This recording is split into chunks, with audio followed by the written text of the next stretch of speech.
Mapagpalang araw po, Sir Jess, at sa lahat ng mga nakikinig sa inyo pong channel na ito, Mundo ng Misteryo at Kababalagan. Sir Jess, narito na po ang pagpapatuloy ng aking kwentong inyo pong pinamagatang Ang Aking Alagang Panabong, ang ika-6 na tagpo.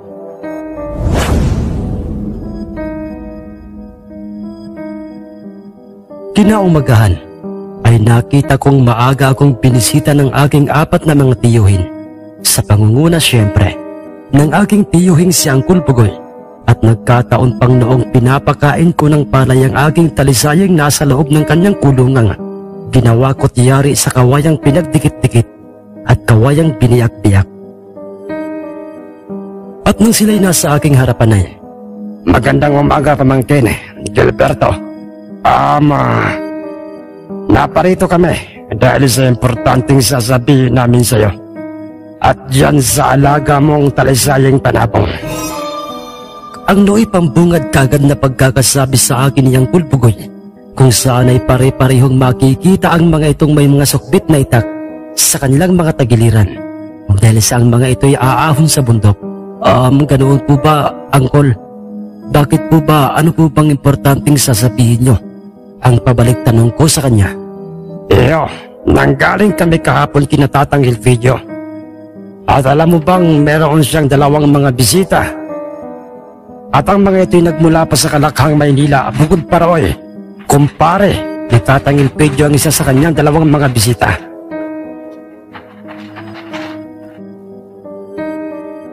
Ganoon po ba, Angkol Bugoy? Bakit, sino po ba sila? Iyo, si Raimundo, na kumpare ni Tatang Elpidio. Ang isang sabongerong may alagang isang sinyaladong malatuba. At kasama nito, ang kanyang patikang magtataring tinawag niya sa pangalang si Adyong. Sila, iho, ang mga bisita ngayon ni Tatang Elpidio. Nagtaka ako noon sa mga pangalang binanggit ni Angkol Bugoy, dahil sa hindi ko kilala ang mga ito. Ngunit malakas ang aking kutob na ang pakay ng mga ito sa aming probinsya ay ang aking talisayang panabong. Iho, ayaw na naming magpaligoy-ligoy pa. Didiretsuhin ka na namin. Ang dinig ko pang muling pagkakasabi ni Angkol. Bakit po, Angkol Bugoy? Ano po yan? Iho, ang iyong talisayang panabong ang gustong makabangga ni Raimundo para sa kanyang alagang isang sinyaladong malatubang panabong na merong tahid sa kanyang dibdib. Ano po, Angkol? Isang malatubang sinyalado at may tahid sa kanyang dibdib. Tama po ba ang narinig ko sa inyo? Ulit ko pang tanong sa kanya. Oo, iyo. At sinisiguro kong magiging maganda ang takbo. At sinisiguro kong magiging maganda ang takbo ng kanilang laban. Ang laban ng ating talisayin sa kanilang sinyaladong malatuba. Ganoon po ba, Angkol? Pero kuwan po eh. Anong problema, iyo? Ba't parang biglang nagbago ang reaksyon ng iyong itsura? Meron pang problema, iyo? Ang nagtatakang tanong sa akin ni Angkol Bugoy. Opo, Angkol. Pasensya na po, pero ang totoo po hindi na po ako muling aapagpasalupan ng sabungan. Saan mang sabungan, dala ang aking talisayin. Biglang nagbago ang aura ng hitsura ng aking 4 na mga tiyuhin. Nang marinig nila ang mga sinabi kong iyon, para bang biglang nadismaya ang mga ito. Ano? Iyo? Totoo ba ang mga sinasabi mo? Opo, Angkol, kaya't pasensya na po. Pero iyo, sayang ang magandang opportunity o magandang pagkakataong makilala ang iyong panabong. Para saan pat nag-alaga ka ng kanyang panabong kung hindi mo naman ito ihahanap ng kanyang makakapareha? Hindi ba, mga utol? Ang sabi sa akin ng Kulbugoy, halos sabay-sabay namang tumangutango nang makailang beses ang aking 3 pang mga tiyuhin. Ibig lamang sabihin na sila'y sumasang-ayon sa lahat ng mga sinabi sa akin niyang Kulbugoy. Ngunit buo na po ang aking naging pasya. Mga angkol, at kailanman po'y hindi na po ito magbabago pa. Pasensya na po, dahil mali po ang aking naging pasya noon, na pumayag po sa inyong kagustuhang sumama ako sa inyo at dala ko ang aking panabong. Dagdag ko pang pangangatwiran sa kanilang apat. Pero, ano ka ba, iho? Nanalo ang iyong telesayin. At hindi lamang ito basta lamang na nanalo, kundi nakamamangha ang kanyang kakayahan sa pakikipaglaban. Sayang naman, iho, ang kanyang natatanging kakayahan. Kung ito hindi niya mapapakinabangan, higit sa lahat, hindi mo ito mapakikinabangan bilang amo niya. Tama si Kuya Bugoy, Pamangkin Gilberto. Bakit po, Uncle Islaw? Sayang na sayang ang abilidad ng iyong talaysayan. At heto pa, ano na lamang ang sasabihin ni Tatang Elpidio sa oras na ibalita namin sa kanyang tinatanggihan mo ang gusto niyang mangyari? Dahil iho, ang totoo ay umaasa siyang hindi mo siya bibiguin. At heto pa, nangako rin siyang sa oras na pumayag ka na dalhin sa sabungan niyang talaysayan mo, ay siya ang muling magbibitaw dyan. At kapag ka tinanggihan mo siya, ay paniguradong mapapahiya siya sa kanyang mga kumparing bisita, mga kumparing sabungirong bisita niya, lalo pat nagmula pa ang mga ito sa malayong lugar. Ang mahabang sabi sa akin niyang Kulislaw, medyo napaisip ako noon, Sir Diaz. Lalo pat may punto si ang Kulislaw, lalo pat naging mabuti sa aming pamilya si Tatang Elpidio. Wala kaming masasabi sa kanyang pagkikisama sa amin. Kung kaya't, kuhan po, Uncle. Gilberto, baka naman may paraan pa para mabigyan o mapagbigyan natin si Tatang Elpidio. Suhisyon ni Uncle Bugoy, at do'y pumasok sa isip ko't biglang naalala ko ang sinabi sa akin ni Tahiner na pwede namang dalhin sa sabungan ang aking panabong at ito'y hanap ng kanyang makakapareha. Ngunit hindi ako pwedeng sumama roon. Dala ang aking panabong. Kung kaya't meron po, Uncle Bugoy. Ganoon ba iyo? Ano yun? Sige po, papayag na po akong pagbigyan si Tatang Elpidio na inyo pong dalhin sa sabungan ng aking talaysayin upang ibangga sa sinasabi niyo pong sinyaladong malatuba ni Mang Raimundo. Pero ano yun, iyo? Pero kayo na po ang magdadala doon sa kanya, sa sabungan, dito sa aking talaysayin. Pagkatapos kong mabanggit yun, Inangkol Bugoy, ay sumakto namang biglang tumilaok ng malakas at patagal maupos ang aking talaysayang nasa loob ng kanyang kulungan. Dahilan upang kaming lahat ay mapalingon sa kanya. Nakaagaw pansin kagad yun sa akin, lalong-lalo na nga sa aking apat na mga tiyuhing mga sabongero. Magandang sinyalis ito.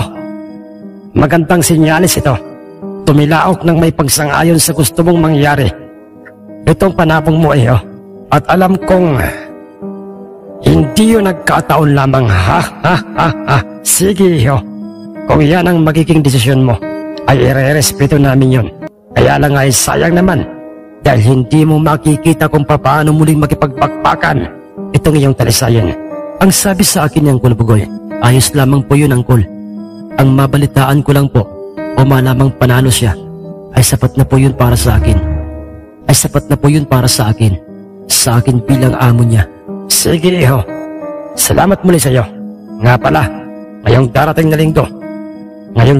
linggo na ang mangyayaring sabong dito mismo sa ating sabungan. At sa araw na yon, ay maaga kaming paparitong muli. Alam mo bang sa pasya mong ito ay tiyak na ikatutuwa ito ni Tatang Elpidio, lalo na ng kanyang sabungerong kumparing si Raimundo. Sige, iho.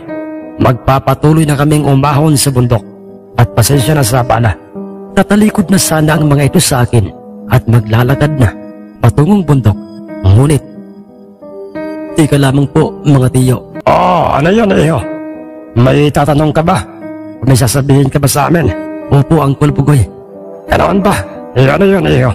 Angkol, kaninong panabong po ba ang makakabangga ng dadalhing panabong ni Tatang Elpidio ngayong darating na linggo? Oo nga pala. Nakalimutan naming sabihin sa'yo. Mabutit na banggit mo yan, iyo. Ang dadalhing panabong raw ni Tatang Elpidio ay hindi bulik na katulad ng kanyang laging ginagawa, kundi ayon mismo sa kanya isang kasilhin o isang itim na panabong ang naisip niyang ibangga sa dalusaping lasak ng sabungerong si Bruno. Bruno, Angkol? Oo, iyo. Si Bruno ay anak ng namayapang bantog na sabongero noon at nagngangalang si Tatang Feliciano. At si Bruno ay pamangkin ng kilabot na magtatari noon at tinawag o nabansagang si Timyong Tari. At alam mo bang hindi lamang sabongero itong si Bruno?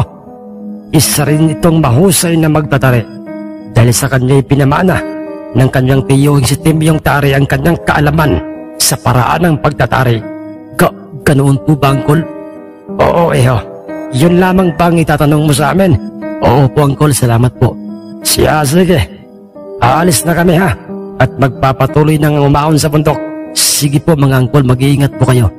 Habol ng aking mga mata, ang nooy papalayo ng 4 kong mga tiyuhin na lahat ay mga sabongero. Hindi ko alam sa aking sarili sa kung bakit para bang gusto kong sumama sa kanila patungong sabungan. Dala ang aking talisayin upang panoorin ang mangyayaring laban ng aking panabong. Ngunit sa tuwing naaalala ko ang pagmamahal at pagmamalasakit sa akin ng aking biyanan at ng aking ama, ay mas nangingibabaw sa aking puso ang awa at pangunawa. Inisip ko noong totoong pinahahalagahan nila ako at ang aking pamilya, ang aming magiging kinabukasan.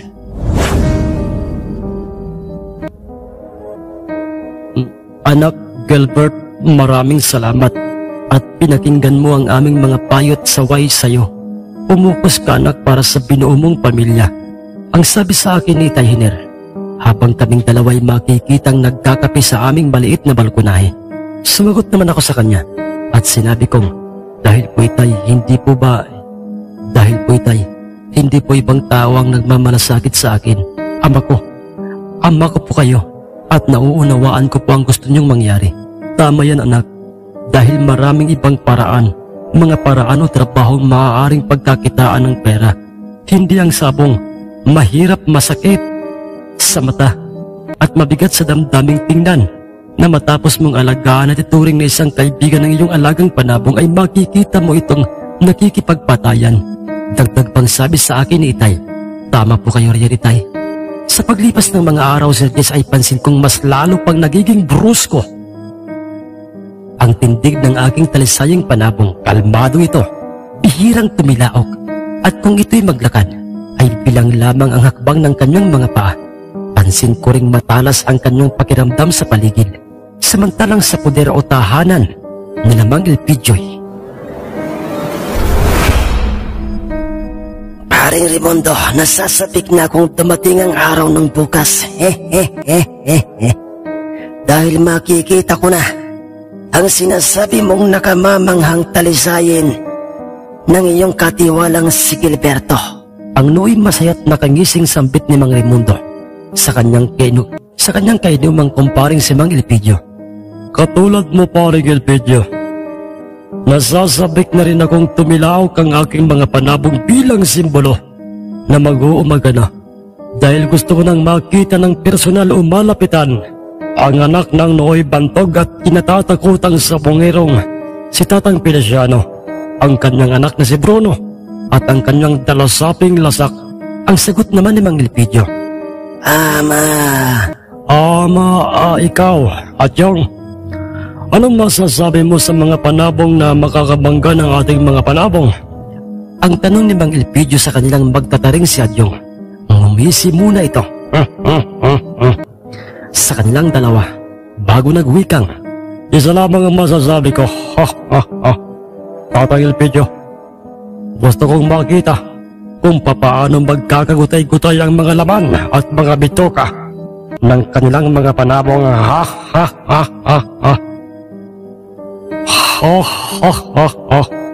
Bihira ka o madalang kang magsalita, Adyong, pero malaman ang mga letrang binibitawan mo. Alam mo, Adyong, hindi naman sa minamaliit ko ang iyong kakayahan bilang isang magtatari. Pero ang masasabi ko lang ay wag na wag mo sanang maliitin ang mga panabong na yon, lalo na ang talisayin ni Gilberto. Dahil ako mismo ay kaya kong patunayan sa iyong hindi yun basta-bastang panabong lang.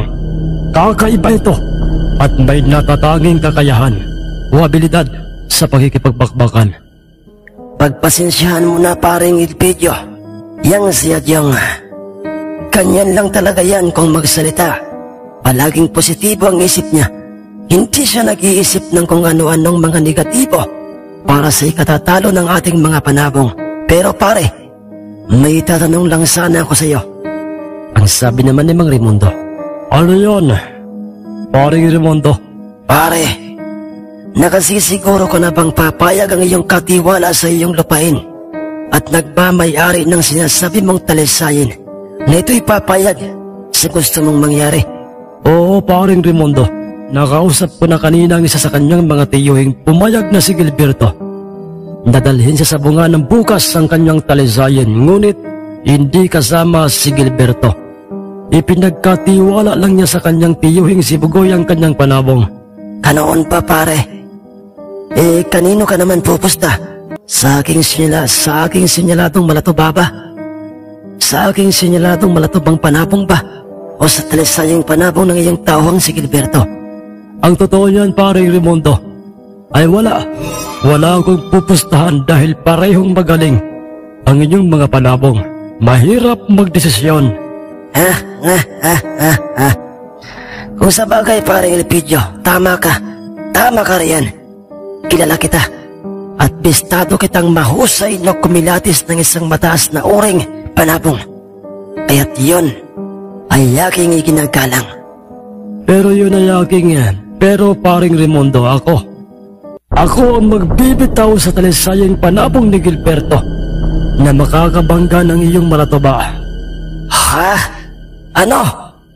Pero bakit ikaw pa ang gagawa noon? Bakit hindi mo na lamang ipapaya yon sa isa sa kanyang mga tiyuhin?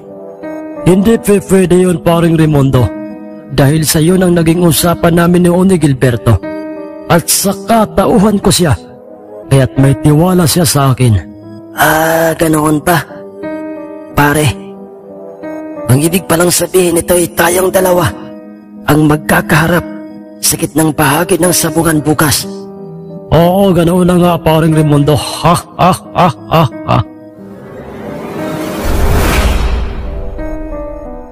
Inaumagahan, Sir Diaz, mga kamundo, ay dumating na nga ang kinasasabikan at hinihintay na pagkakataon ni Mang Raimundo at Mang Elpidio. Isang bago at magandang bangkang dimotor ang dumaong sa aming dalampasigan at ito'y may lulan na 3 mga kalalakihan. At ang isa sa mga ito'y may dalang lalagayan ng mga tari at isang bayong kung saan ay ang nilalaman ng nasabing bayong na yon ay isang panabog na kung tawagin ay talusaping lasak.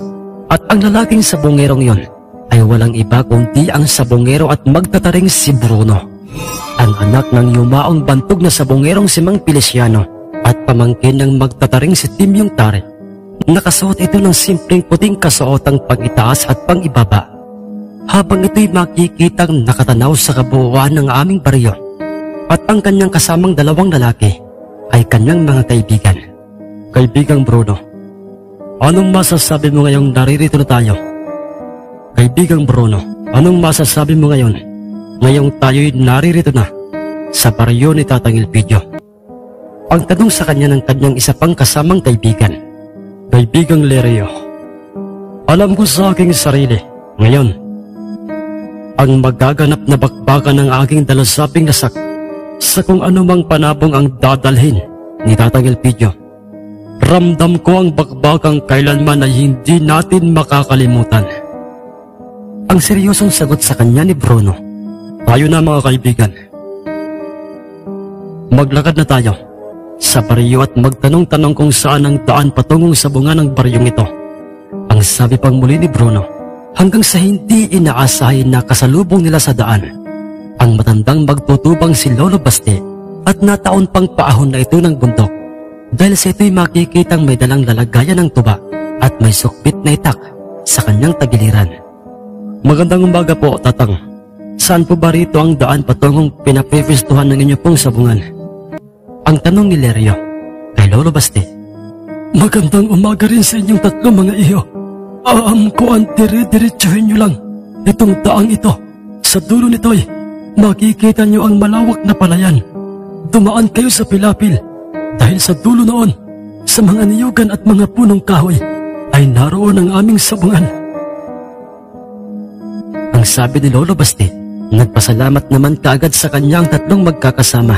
Saka na ang mga ito nagpatuloy sa kanilang ginagawang paglalakad hanggang sa sila'y makarating na nga sa mismong sabungan at bumungad kaagad sa kanilang mga paningin ang bilang ng maraming mga sabungero. Kumusta na, Bruno? Ha? Ikaw, Oliver? Naririto kayo? Oo, Bruno. At kanina ka pang hinihintay ni Tatang Elpidio. Halik kayong tatlo. Sumunod kayo sa akin. At kayo'y dadalhin ko sa kanila upang makilala niyo siya ng personal. Sige, Oliver. At salamat sa iyo. At nang sila'y nasa harapan na nga ni Tatang Elpidio, ay Doyle. Ikaw pala si Bruno, ang anak ni Tatang Feliciano. Iginagagala kitang makilala, iho. Masaya kami, lalong-lalo na nga ako, na itong aking kasilihing panabong na itom. O itom na panabong, ang napili mong makabangga ng iyong dalasaping lasak na yan. Ha, ha, ha, ha. Ang pambungad kaagad na pagkakasabi ni Tatang Elpidio kay Bruno kung saan ay ng mga pagkakataong yun ay nasa aming bahay pa sina Uncle Bugoy. Ako rin po, Tatang Elpidio. Alam niyo po bang masyado akong natutuwa na makilala ko po kayo at makaharap ng personal ang isang kilalang bantog na sabongero at ang kanyang mataas na uring panabong na siyang makakabakbakan ng aking dalasaping lasak. Sagot naman sa kanya ni Bruno, ilang sandali pa'y nag-uwi ka itong si Mang Raimundo ng mga katagang. Paring Elpidio, akala ko ba mataas na uri ang mga dalasaping lasak na panabong at palahi ni Tatang Feliciano? Oo, Paring Raimundo, totoo yun. Di bakit itong dala ng kanyang anak na dalasapi ay parang lalamya-lamya, parang mahinang klase, parang pangkawali. Medyo napikon itong si Bruno sa mga sinabi ni Mang Raimundo, dahilan upang kung ganoon po ang tingin niyo sa aking panabong, Tatang, pues, bakit hindi po natin pakargahan na kaagad ngayon ng tari itong aking panabong at ating ibangga dyan sa inyo pong malatuba? Oops! Relax ka lang, iho. Huwag mo na lang pansinin ang mga sinabi nitong aking kumpare dahil, iho, komedyante ito. Marunong itong magpatawa. At ang mga sinasabi niya ay kabaliktaran sa mga totoong nakikita niya. At saka para sa aking panabong yan, yang iyong panabong, at huwag mo yang ibibigay sa iba dahil meron ng makakapareho yang kanyang malatuba. At mamaya-maya lang darating na dito ang talisayang panabong ni Gilberto. Pagkatapos na sabihin yon ni Tatang Elpidio, ay siya namang bigla ang singit ng nooy kararating lang sa aming sabungan na si Uncle Bugoy. At kasama nito ang tatlo ko pang mga tiyuhin. Naririto na kami, Tatang Elpidio. At hito na po, hito na sa aking mga kamay ang fighter na panabong ni Gilberto na aming pamangkin, ang kanyang alagang talisayang panabong. Muli po, mga mahal kong kamundo, abangan niyo po ang karugtong, ang ikapitong bahagi ng magandang kwentong ito. Pasensya na po kung medyo matagal ang ating upload dahil po sa sobrang dami ng pinagkakabalahan po ng inyong lingkod. Muli po sa mga nakikinig ngayon at makikinig pa lamang, maraming salamat po at shout out po sa inyong lahat.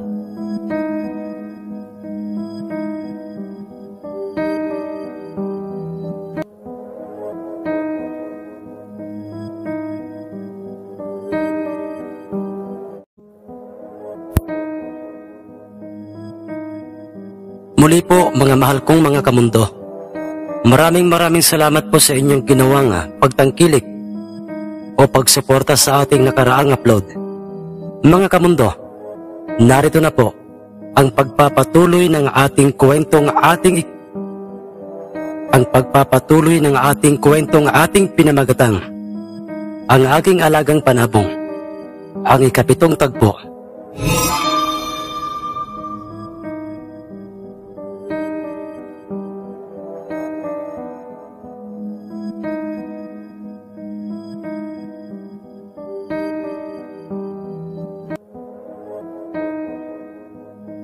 Kung magkaganon, ano pa nga ding hinihintay, iho?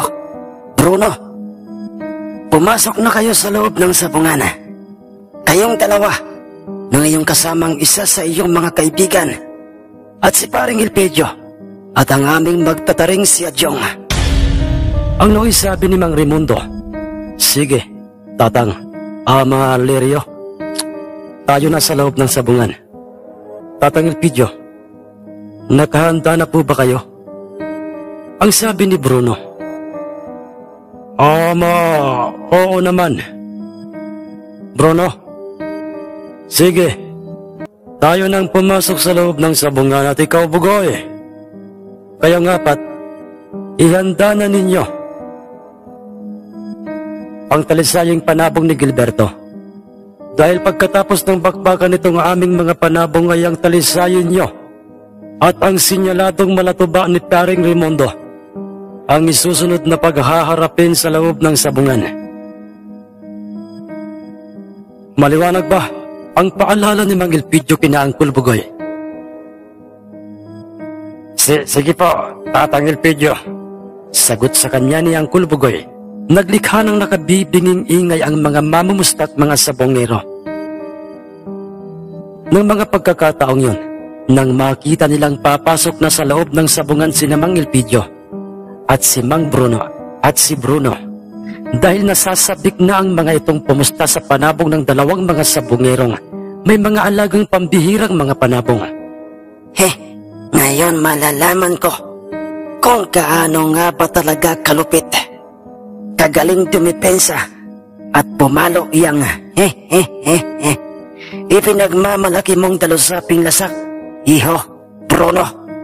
Pero ang totoo ay masyado akong namangha sa talisayang panabong na yan, na siyang makakabangga mamaya nitong aking sinyaladong malatuba. Tama si Paring Elpidio.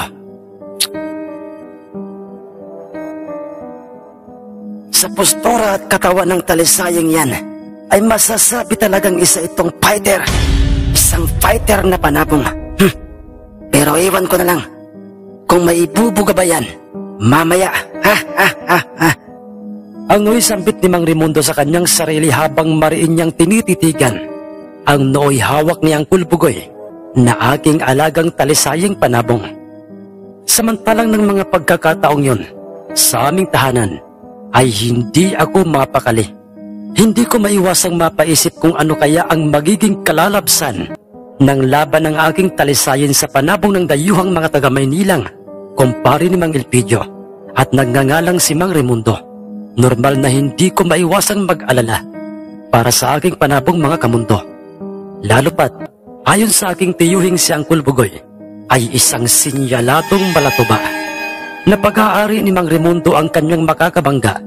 Subalit ganoon pa may, pinilit kong ikalma ang aking sarili at magtiwala na babalik sa aming tahanan sina Uncle Bugoy at dala ng mga ito ang balitang panalo.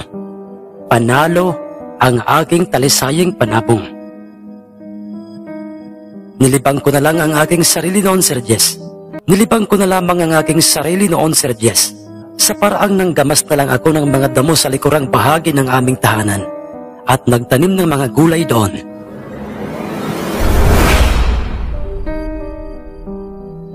Pagkapasok nila Mang Elpidio sa loob ng sabong ay ipinag-utos na muna sa kanila ng naatasang sentensyador ng sabungan na kanilang pagharapin muna ang dalawang mga wala pang taring mga panabong. Parehong agresibo ang nasabing kasilhin o itim na panabong ni Mang Elpidio at ang dalusaping lasak ni Bruno, kung saan ay labis-labis siyang ikinatuwa ng mga mamumusta at mga sabongerong nasa labas o paligid ng sabungan. Ilang sandali pa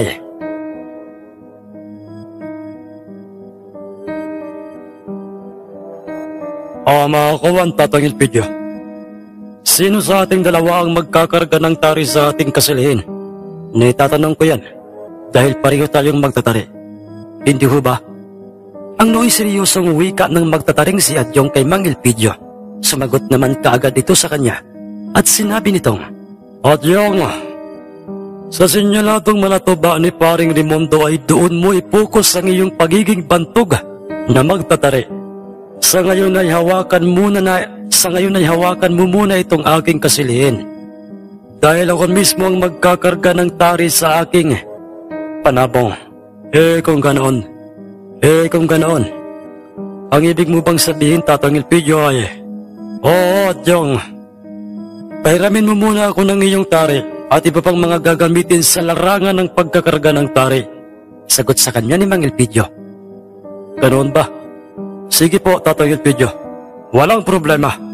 Pulidong naikarga ni Mang Elpidio ang matalas na tari sa kaliwang paanan ng kanyang kasilihing panabong.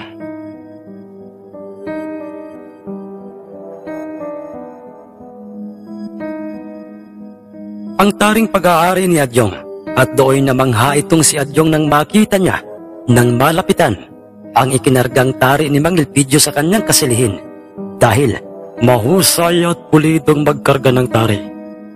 Itong si Tatang Elpidio, siguro nga'y dati rin itong isang magtatari at isa ring sabongero, ang sabi ni Adyong sa kanyang sarili, samantalang sa kaliwang banda o sa panig ng magkaibigang si Bruno at si Lerio.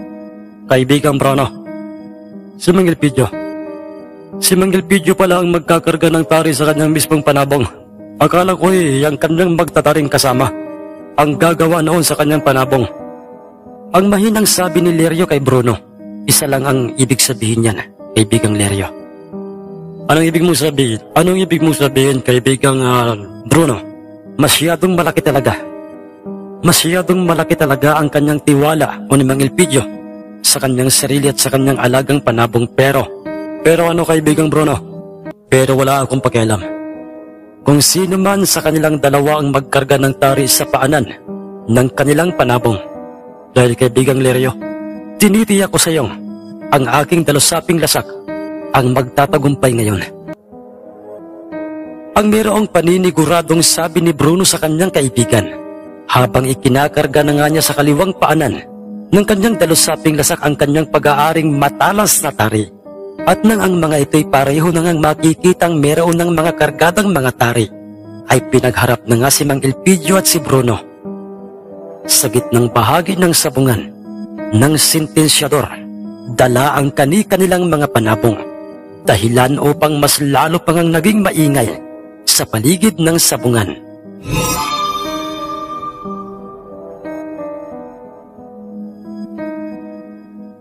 Tahimik lamang noon na nakamasid sa loob ng sabungan ang grupo nila Oliver at sila'y nagpasyang pumusta sa kasilihing panabong ni Mang Elpidio sa ikalawang pagkakataon sa utos ng mga namamahala ng aming mismong sabungan ng baryo ng aming mismong baryo sa sentensyador ng sabungan ay pinagharap nitong muli ang kasilihing panabong ni Mang Elpidio at ang dalusaping lasak ni Bruno.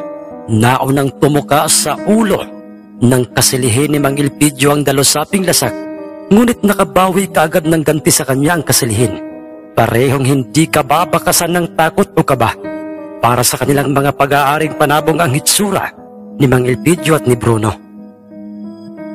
Tatang Elpidio at iho Bruno, sige na, bitawan nyo na ang inyong mga panabong, ang utos ng sentensyador sa kanilang dalawa, at yun na may mabilis nilang sinunod. Pagkababa sa lupang sahig ng sabungan ng dalawang mga panabong ay umatake kaagad at pinalo ng dalusaping lasak ni Bruno ang kasilihing itim ni Mang Elpidio. Talasik ito papalayo sa dalusaping lasak at lumagapak pa ito sa harang ng sabungan at ang kanyang mga itim na mga balahiboy nangalat na sa loob ng sabungan. Napaindak na noon ang mga sabungero at mga mamumustang pumusta sa dalusaping lasak at ang iba'y napapatalon pa. Samantalang ang mga pumusta sa kasilihing panabong ay napapangiwi na ang mga bibig ng mga ito at naging banaag na ng kaba ang kanilang mga hitsura. Pagpagsak ng kasilihin sa lupang nasa gilid ng sabungay, nariyang muling papalo sa kanyang dalusaping lasak. Ngunit hindi na siya hinintay pa ng kasilihin na makalapit pa sa kanya upang muling pumalo dahil pumuelo at lumipad ang kasilihing panabong papasalubong sa dalusaping lasak. Talasik silang pareho nang sila'y magpalitan ng mga pagpalo sa ere at magkasabay silang bumagsak sa gilid ng sabungan. Parehong mahusay at parehong magaling dumepensa sa bawat isa ang dalawang mga panabong dahil pagbagsak ng mga ito'y parehong walang makikitang sinyales sa kanilang dalawa na sila'y meron ng tama ng mga tari sa kanilang katawan. Sa halip ay agresibo nilang hinarap at pinakiramdaman ang bawat isa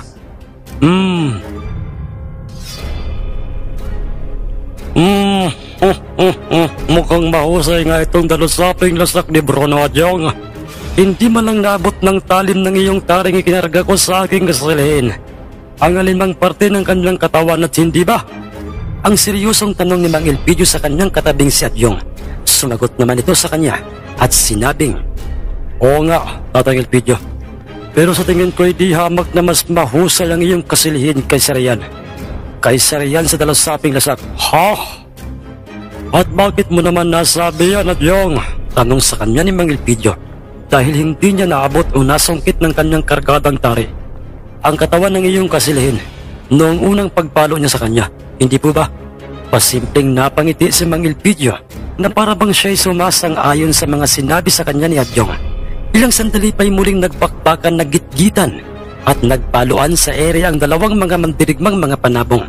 Tuluyan nang nawala ang ingay at mga bulong-bulungan sa paligid ng sabungan. Dahil sa pambihirang bilis ng dalawang mga panabong, bumagsak sa sahig ng sabungan ng patihaya ang naturang dalusaping lasak at makikitang nakapaibabaw sa kanya o nakapatong sa kanyang kasilihing panabong ni Mang Elpidio. Sinamantala kaagad yun ng kasilihin.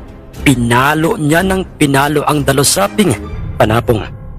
Ngunit nagagawa pa rin gumanti ng pagpalo sa kanya ng dalusaping lasak, dahilan upang ito'y magkaroon ng pagkakataong makalayo sa kanya. Isang malakas na pagpalo ang ginawad ng dalusaping lasak sa kasalihing panabong na mayroong maiitim na mga balahibo ang naging dahilan upang ito'y dumistansya sa dalusaping lasak. Pumusturang brusko kaagad ang kasalihing panabong at hinarap kaagad nito ang nooy nakatayo pang dalusaping lasak. Ngunit hinihingal na't duguan na ang tigmagkabilang mga pakpak ng dalusaping panabong ni Bruno. Hindi. Paano nangyari ito? Ang dalusaping lasak ko, ang palahi ni Tay Feliciano at ni Tiyo Timyong, paano naging dihado na ito? Dihado na ito ngayon sa panabong ni Mang Elpidio. Ang nooy gulat na pagkakasambit ni Bruno sa kanyang katabing kaibigang si Lerio, kasabay noy ay ang nakabibinging sigawan o hiyawan ng mga taong pumusta at nagtiwala sa kakayahan ng panabong ni Mang Elpidio. "Kaibigang Bruno, hinihingal na't duguan na ang ating dalusaping lasak. Ngunit ang kasilihin ni Mang Elpidio, tingnan mo, brusko pa ito't parang kabibitaw lamang." Sampit naman kaagad ni Lerio na mayroong pag-aalala. Ganoon pa man, sa kabila ng naging kalagayan ng dalusaping lasak, ay pinilit pa rin itong gumanti ng pagtukas sa ulo ng kasilihing panabong, nang ang dalawang panabong ay kinareho na ng sentensyador. Kung kaya't muli itong magkasabay na binitawan sa gitnang bahagi ng sabungan ng sentensyador. Paglapat ng mga paa ng dalawang mga panabong sa mismong lupang siyang nagsisilbing sahig ng sabungan, ay bumuka kaagad ang mga maiitim at malalapad na mga balahibo ng kasilihin. Papaluin na sana nito ang lalamya-lamya ng dalusaping lasak. Ngunit katakatakang nagawa pa ring tumayot. Ipalo ng dalusapi ang kanyang kaliwang paa patungo sa dibdib ng kasilihing panabong. Talsik pa itaas ang kasilihin at bumagsak ito di kalayuan sa kinaroroonan ng dalusaping lasak. At ng mga pagkakataong yon ay pareho na ang naging sitwasyon ng dalawang magkatunggaling mga panabong. Tuguan na rin at hirap nang maglakad ang kasilihin na katulad ng dalusaping lasak. Hiyawan ang lahat ng mga taong nasa paligid ng sabungan na katulad ng kalimitang masasaksihan sa isang sabungang mayroong nagbabakbakang mga panabong. Mukha yatang magiging tabla ang laban ng dalawang mga panabong, ang sabi ni Oliver sa kanyang sarili. Ngunit hindi yun ang nangyari dahil nasaksihan ng lahat sa kung papaanong muling nagpalitan ng mga pagpalo sa bawat isa ang dalawang mga panabong. Pinilit na ibaon ng kasilihing itim ang kanyang kargadang tari saan mang parte ng katawan ng dalusaping lasak, at yun din ang sinisikap na ginagawa ng nanghihinang dalusaping lasak. Ngunit sa kasamaang palad ay matagumpay na naibaon sa ulo at kaliwang kilikili ng dalusaping lasak ang kargadang tari ng kasilihing itim, bagay na ikinagulat ng grupo nila Bruno. Tapos na ang laban. panalo na ang aking kasilihing itim sa dalasaping lasak ni Bruno. Ang sinabing yun ni Mang Elpidio, mga mahal naming kamundo. Kaya Jong, ayon rin ang sinabi ng sentensyador ng sabungan. Iniangat ng sentensyador ang kasilihing itim, simbolo na ito ang panalo. Dahil bagamat masasabing buhay pa ang dalusaping lasak, humihinga pa ito, ngunit hindi na ito makatayo pa. At parang naghihintay na lamang ito ng kanyang katapusan.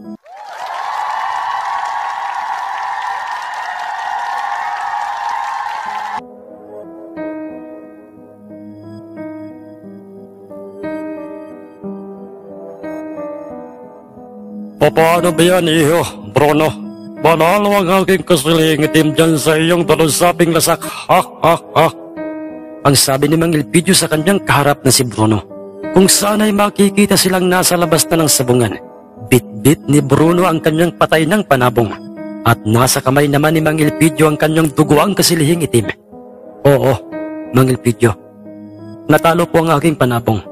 At ako po'y masyadong humahanga sa inyong pagiging sikat o tanyag. Pero ganoon pa may, sa kabila ng aming pagkatalo sa sabong, ay nakararamdam pa rin ako ng saya sa aking sarili. Ang sagot ni Bruno kay Mang Elpidio.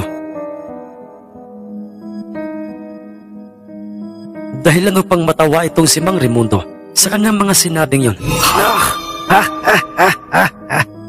Ano ka mo? Ikaw ay nakararamdam ng saya, iho, sa pagkatalo ng iyong panabong. Ang sabi ni Mang Raimundo. Opo, tatang. Totoo po yun. Sagot ni Bruno kay Mang Raimundo. Huwag kang magpatawa, iho.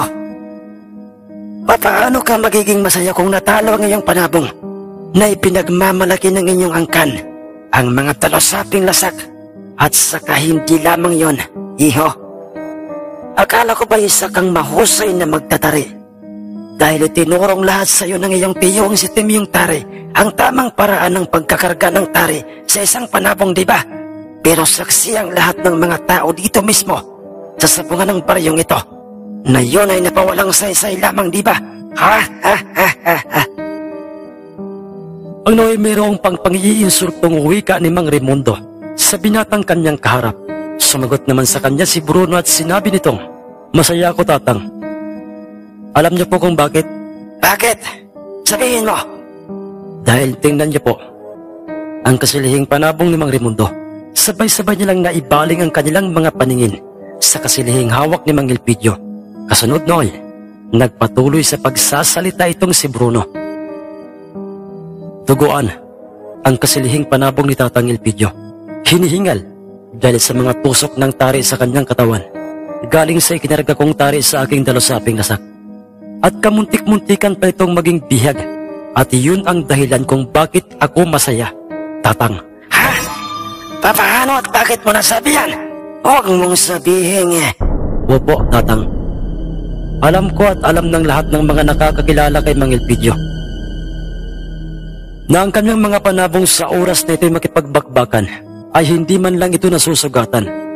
At lalong hindi ito hinihingal, pero sa aking dalusaping lasak ay muntik na itong mamiligro at maging isang bihag. Napangiti sa Mang Elpidio sa mga sinabi yun ni Bruno kay Mang Raimundo. Dahilan upang totoong lahat ang mga sinabi ni Bruno sa iyo, paring Raimundo. Dahil maging ako may kinabahan sa kung ano ang magiging kahihinatnan ng aking panabong. Aminado ako sa aking sarili ngayon. Ngayon lamang ito nangyari sa isa sa aking mga panabong. At masasabi ko lang, iho, Bruno, bilib akong masyado sa iyong panabong. Ang sabi ni Mang Elpidio kay Bruno, at nagpasalamat naman sa kanya ang binata. Kasunod noon ay, Bugoy! Bakit po, Tatang Elpidio? Ihanda mo na yung fighter na talasayang panabong ng iyong pamangkin na si Gilberto. At iyang sinyaladong manatuba mo, paring Raimundo. Dahil ang mga yan ang susunod na dadalhin sa loob ng sabungan at paghaharapin. Sige po, Tatang Elpidio. Sagot kagad ng Kulbugoy. At ikaw naman, paring Raimundo, isama mo na sa loob ng sabungan yung iyong alalay at personal na magtataring si Adyong. Pumasok na kayo sa loob ng sabungan dahil gusto ko nang masaksiyan ang laban ng dalawang mga panabong. Sige, paring Elpidio. Pero tika lamang. Ikaw ba? Ano pang balak mo? Tanong ni Mang Raimundo kay Mang Elpidio. Katulad ng sinabi ko sa iyo noon, ako mismo paring Raimundo, ang magkakarga ng tari at magbibitaw sa dalisaying panabong ni Gilberto.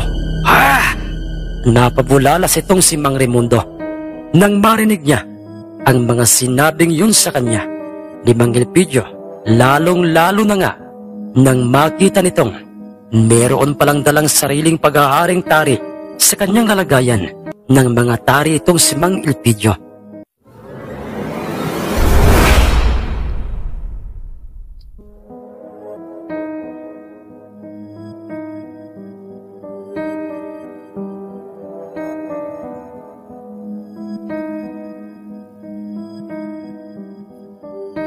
Muli po mga mahal kong kamundo, salamat po sa inyong ginawang suporta sa ating mga upload.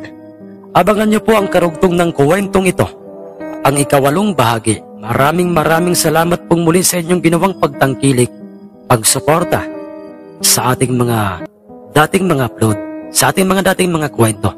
Magandang araw po o gabi sa inyong lahat.